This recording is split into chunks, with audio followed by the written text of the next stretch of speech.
your last earnings report back in February signaled the path in the right direction based on the amount of changes that the company made in the 6 months prior to that. Fast forward 3.5 months later, where does time go?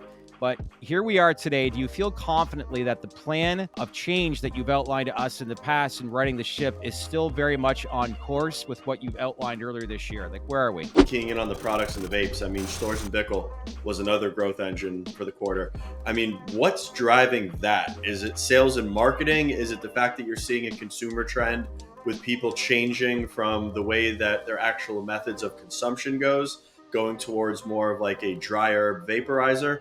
With what you're seeing in the venti, because I know that product category I think was up well over 40% quarter over quarter. Like, what's driving that and what kind of insights are you seeing there? Hey everyone, thanks for checking into our latest Traded Black podcast. I am your host, Shad Dales. Big podcast here today, probably the most popular stock in the industry, Canopy Growth, their latest earnings. So what were they? Let's welcome in their CEO, David Klien, back to the podcast. Good to see you. How are things? Yeah, things are great. Look, we've been talking about a lot of progress we were making as a company. I think now it's starting to come through in our numbers, and I'm really excited about what the next year is going to bring for us. Yeah, for sure. Anthony Varrell, good to see you. How are things? Good to see you. It's good. It was a nice short and sweet conference call this morning. I know there was a lot of tidbits on it, so I'm excited to dive into the earnings. Yes. Well, as we've said, Canopy Growth trades in the NASDAQ under the ticker symbol CGC. David, look, we want to talk about basically your latest earnings, Q4 fiscal 2024. But before we get into those numbers, I want to highlight some of your previous conversations you put on with us. It was a strong emphasis on change. You really communicated to us that your last earnings report back in February signaled the path in the right direction based on the amount of changes that the company made in the 6 months prior to that. Fast forward 3.5 months later, where does time go? But here we are today. Do you feel confidently that the plan of change that you've outlined to us in the past in righting the ship is still very much on course with what you've outlined earlier this year? Like, where are we? Yeah, look, I think it's working beautifully. If you think about on a full year basis, we've been able to sustain 35% gross margins as a company, which is important. Once we get those gross margins, you can start focusing on growth. And so this quarter, we delivered 4% growth in Canada, 32% growth in international business, and 43% growth at Storz and Bickel. So we're really driving all of that growth. And then the U.S. market is as part of Canopy USA is here now, based upon the vote we had a month and a half ago. Yeah, which is huge to say the least. So let's highlight some of the numbers. Q4 that included revenue was $72.8 million, which was in line with analyst estimates. Total operating expenses fell to $112.2 million from $480.46 million. So a big difference to say the least. As you said, you also reported record revenue in the quarter for Storz and Bickel, your vaporizer brand, and a 16% rise in Canada medical cannabis revenue. So all in all, big change, obviously, in reductions in expenses, cash burn, and debt, which you've alluded to over the past year, I should say. So all in all, what would you say and categorize, I guess, these latest earnings if you're an investor and how you'd interpret them? Look, I think if you needed proof points before, and I've been saying for a while now that if someone felt they should be investing in cannabis in 2017, 2018, 2019, and you were kind of proven wrong, I would say this is the time to invest in. I think from our business perspective, we have our business working really well across each of our business units. We have the option available to us with the U.S. We have a balance sheet that I think is with $200 million worth of cash on the balance sheet, no debt due until 2026. Like we're ready. I think this quarter was about just more proof points that this is the time to really get behind Canopy. It's amazing what 3 months does. Right? You'd mentioned dialing in the margins, and then as a function of that, being able to focus on growth. I mean, from a growth perspective, what stood out to me the most was the international growth. I mean, I know there was a lot of mentions of the European markets that you guys are in. You're seeing growth in. I think you're growing at an all-time rate in Australia as per this quarter. What is driving that growth? Is it dialing in the Canadian operations and then being able to focus abroad? Is it more markets coming online, consumer demand? Walk me through that. How are those markets growing? it's all super connected, right? Because a lot of the flour that we use in international markets comes out of our Kincardine facility in Canada. Okay. And so we, over the last year, 2 years, we've been talking about improving our flour quality, bringing up the terpene profile, the THC level of our flour. We now have that where we want it. We first started distributing the new strains in the Canadian market, and we've now started to offer those strains in Germany and in Australia and in Poland. And we're seeing really good returns from that. And then I know you had mentioned on the call, which is another thing that stuck out to me, that there was a focus on flour from a products perspective in the Canadian market. I guess, can you break down, like, how are you guys seeing that? Is it consumers hanging out at value? Is it more premium products that are starting to come to market as a function of dialing in that facility, or what does that look like? I think, first of all, consumers in more established markets like Canada and I would argue California, they want high quality flour. In some new markets, it almost doesn't matter if you can put it on the shelf, you can sell it. But sooner or later, quality matters. The overall performance of the flour when you're consuming it really matters. And so we needed to get that right. What I'm seeing from a consumer trend standpoint continues to be convenience. People love pre-rolls. They like vapes, but if in the flour category, love pre-rolls. People love the convenience of being able to not have to really do the work and to be able to just pull something out and be able to consume it. So, that's a trend we see in Canada. We're seeing it in our other markets as well. Do you want to go ahead? Go ahead, Anthony, if you want to continue with another one. Yeah, I was going to say, keying in on the products and the vapes. I mean, Storz & Bickel was another growth engine for the quarter. I mean, what's driving that? Is it sales and marketing? Is it the fact that you're seeing a consumer trend with people changing from the way that their actual methods of consumption going towards more of like a dry herb vaporizer with what you're seeing in the venti? Because I know that product category, I think, was up well over 40% quarter over quarter. Like, what's driving that, and what kind of insights are you seeing there? Yeah, look, the Storz & Bickel story really is around innovation, and it's around a almost better for you way to consume cannabis. The challenge with a series of devices like Storz & Bickel is it has a high price point. And so we have to get it in the hands of consumers so they can try it, because I can tell you literally anybody that I've talked to or shared my venti with, they finish their session and they're like, hey, I want one of those, and then they're willing to spend up for it. And so we're seeing a lot of people kind of replacing maybe previous Storz & Bickel devices. For me, the next leg of the journey on Storz & Bickel is to find a way to get it into as many people's hands as possible so that we can continue the momentum. How do you do that? Yeah, because I'm not sure. Go ahead. I was going to say, as it relates to the device, I mean, if it's one thing that I've noticed, and I mean, I strictly use the venti for consumption now. I mean, all of my other methods, I just don't use anymore. I consume less flour on a per session basis with the venti. So, I mean, with the high price point, I mean, technically, you could probably figure out some sort of equation where consumers are actually saving money in the long run from an overall just flour consumption standpoint. Yeah, in the thing, as you experiment with it more and more, you can just crank up the temperature a little bit and not even change out the filling chamber between sessions, and still get a great experience. So, look, it's an amazing device because you get all of the flavor. It's easy to use. It's a great device, and consumers like it, at least as evidenced by our fourth quarter sales numbers. Yeah, that's clear to say. So how do you get this? I guess, have you thought about, plans to get this in the hands of other people just to become more and more aware? Because like you said, once they actually experience it, they're sold. Oh, we have all kinds of crazy ideas. We need to make sure that our lawyers can get comfortable with them, because we really think that finding a way for people even to, it's hard to trial cannabis products, right? But finding a way to allow people to use their weed in a like a borrowed venti or a available venti would probably sell a lot of products. But we have some hurdles to do.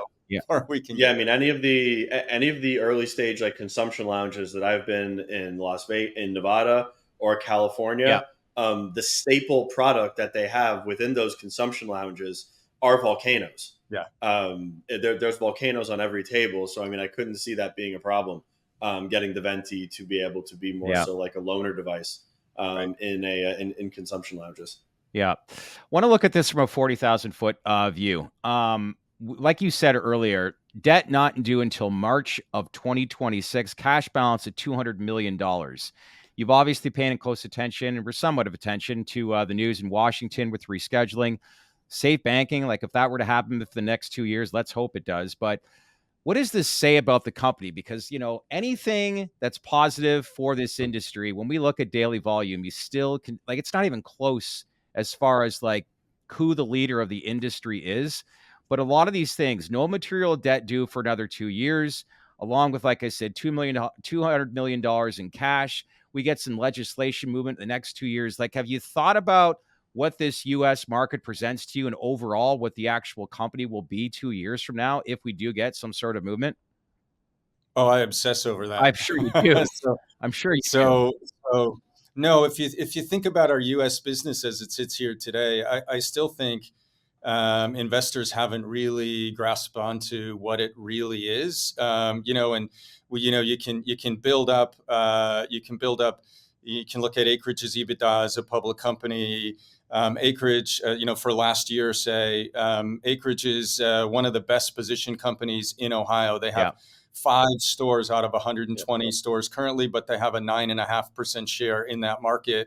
We think that'll continue into adult use, and we think there's just tremendous upside there. And then there is the ability for us to use the strength of our trading volume to use our equity maybe to look at continuing to expand, in particular in the U.S. markets through Canopy USA. And so I think that still is a very underappreciated component of our business. And then coming back to your question about debt, as we grow our EBITDA, I'm not really concerned about debt in 2026.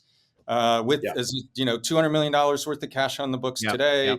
That doesn't count the cash, by the way, that's in Canopy USA, which there's a sizable chunk of cash down in Canopy USA. And so I just think that a lot of our story is still coming together, and I think we could see some real remarkable performance in the business over the next few years. Good to know.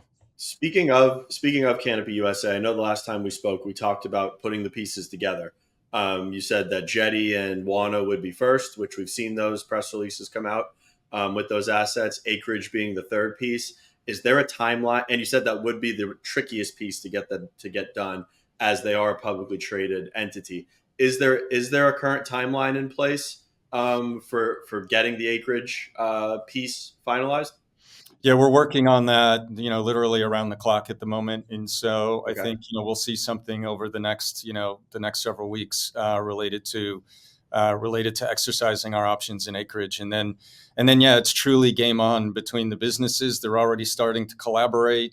And again, this is all run by the, Canopy USA. This is not Canopy. This is Canopy USA. But those businesses are collaborating like mad. We're going to market with Wana and Jetty together in a couple of markets to kind of test out that shared sales force kind of concept. And really excited to get Acreage kind of connected into that in a really good way, which will come soon. Yeah, and then more of a sum of the parts. I noticed that you had mentioned that Jetty's now in New Jersey. It's no surprise to everybody. Acreage is one of the stronger players in New Jersey. Should we look to see, or should we expect to see Jetty come online in Acreage's incremental markets as the relationships start to get stronger and stronger with markets such as Ohio, with that market share and the premium product offering that Jetty offers? Yeah, clearly as soon as we can, and you can find Jetty products and Wana products in Acreage stores right now in New Jersey. And remember, we also have a very close relationship with TerrAscend, owning 17.5% of that business, which has a outstanding business in New Jersey as well as several other states. So we think there's a lot of power in our ecosystem, and that's something that we can't direct from Canopy. The Canopy USA team needs to do that. And now that we're kind of really snapping that group together, I think we're going to see some really, really good results out of that. So you mentioned TerraSend, and I actually was stumped a couple of weeks back when someone asked me this question. The ownership stake in TerraSend, what is that? Is it equity? Is it a convertible? Is it debt? How does Canopy actually own the 17 and change percent of TerraSend? Yeah, look, it's cannabis, so I think, deliberately make it confusing. We own exchangeable shares in TerraSend for 17.5%. We have the right to convert those shares at any time into common stock. We intend to do that in the very near future at Canopy USA. Again, because Canopy Growth didn't want to hold shares in the plant touching company, Canopy USA can. And so you'll see those shares converting at Canopy USA in the very near future. But no, it's real equity. We have a great relationship with Jason and Ziad, and they run an outstanding business, and we're looking to do more and more together as we go forward. It's great. Yeah, I was just thinking. Someone asked me that, and I literally was stumped. I was like, we have the relationship with Canopy. Jason and Ziad are good friends of mine. TerraSend's good friends of the program, and I was like, I literally do not have an answer to that question. Yeah, we make it hard. I'm glad you brought it up. Now we know. Yeah. Look, I got to ask you the question, for anyone, there's a lot of people that follow your story closely that are already in this space, but for institutions that are new getting into this space, what would you explain to them on where this company is today versus where it was 12 months ago? And if you were in front of a group of people, what will be your key main objective and message to them? Yeah, look, before we were really a company that maybe overbuilt itself in anticipation of what would happen in Canada. And then we built a bunch of tangential businesses. But if you think about the global market, what we want to be is we want to have sufficient resources in Canada because it's a good market, but it's not going to be the biggest market nor the most profitable market. Yep. And then we want the business position so as well as we can in markets that do have sizable growth potential and a lot of profit potential, like the United States. Maybe Germany's going to look a little bit more like Canada, but it'll be a bigger market than Canada, but maybe not have the profitability profile that the US will have. But we need to be positioned in the right geographies. We don't need to have grow facilities everywhere and have a lot of capital invested in those businesses. So we want it to be asset light. We want it to be in the right geographies, and we want it to have great products and good brands that are positioned for growth. And we probably conceptualized that 2 years ago, started implementing it. It was a grueling kind of implementation transformation. We needed to fix our balance sheet along the way. And now I would say we're sitting here with the right positioning in each of the markets, a strong balance sheet, and it seems like, at least in the US, a little regulatory tailwind. And so I think this is a great entry point for people that aren't in this story already. Wouldn't that be nice? Regulatory framework in the U.S. That would be a very nice tailwind. Speaking of that regulatory framework, I mean, I know that you have Constellation as the partner. From, let's say, a CPG perspective, are you getting any phone calls from people in CPG and in Big Alc and in pharma? I mean, on the backs of that rescheduling news, has any more interest, I guess, been drummed up? I think what we're going to see is a lot of people enter the market from outside of the market. I think it'll take a long time. I think maybe people felt like, and I was part of this, but Constellation jumped in a little bit too early. Again, I've said before, I don't think Constellation's thesis was wrong. I think it was too early. I think there are companies that are very interested in this space. Yeah. They're keeping a very close eye on the space. I still think we'll get safe banking. We'll get rescheduling. Probably when we get safe harbor for the exchanges, that's maybe closer to the time when everyone will want to jump in, and who knows when that happens. All euphoria if you get that passed, and at the same time too, we all know where we were that August summer afternoon when Constellation got involved and what that did for the industry. But one can only fathom those days are ahead of us. Obviously, we want them to happen immediately, but time. It's all about patience right now regarding this space, but a lot of upside potential. So what I'm gathering here today is this is a year for profitable growth, I would say, versus chasing market share. Would you agree with that? Yeah, we've taken a very explicit view on that in Canada. We definitely could show better growth, a better growth profile in Canada if we wanted to go after low margin or no margin business. We only sell when we can make fair return for our investors, and that's why we've overemphasized our medical business in Canada, where we're performing quite well. And there are other categories in Canada that do well, but we're being very careful to make sure that we can maintain our margin profile. That's less of an issue, by the way, for companies in the U.S. It's easy. It's much easier to be profitable in the U.S. when you're selling like price to consumer $13, $14, $15 per gram versus price to consumer in Canada at $5 Canadian, by the way, per gram. So it's a different game. So we're very careful about where we want to put our effort behind growth. Yeah. Speaking of products with margin, with decent margin, are you guys looking into beverages at all? Yeah, so our beverage play in Canada is pretty strong. It's a tough business though, right? Moving around, cans filled with water is a harder proposition until you get to scale. Early on, people said, let's compare this to like craft beer or something like that. It's not quite like that because you need the volume, and you need the volume going into finite geographies versus saying you're going to ship it across the country. Yeah.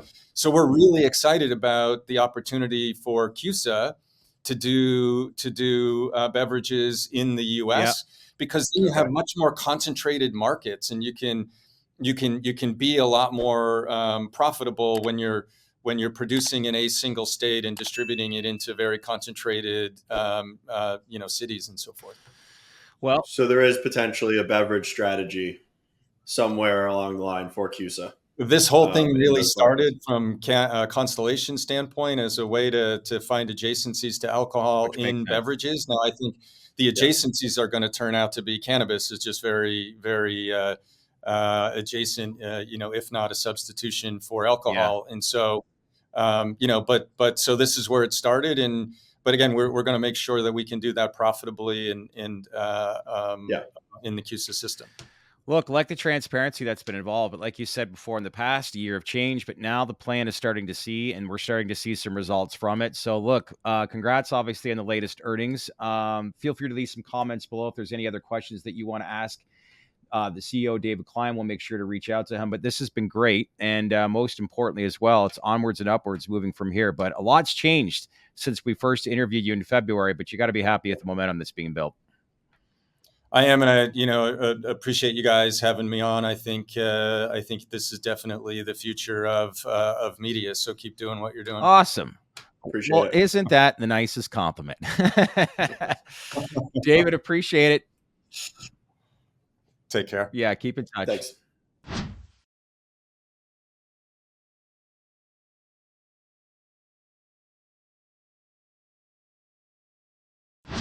Hey everyone, thanks for watching our latest podcast. What'd you all think? Is there any information that we're missing? Is there anything you want us to cover? As these industries heat up, we're getting access to more and more big hosts. So let us know the questions that you want us to ask for you. As usual, smash that like button. We want this to go viral. Click on that bell for all notifications for the latest interviews that we're doing. And as usual, let's build this community. Subscribe to our channel because we appreciate it, because we wouldn't be here without you. Thanks for watching, everyone.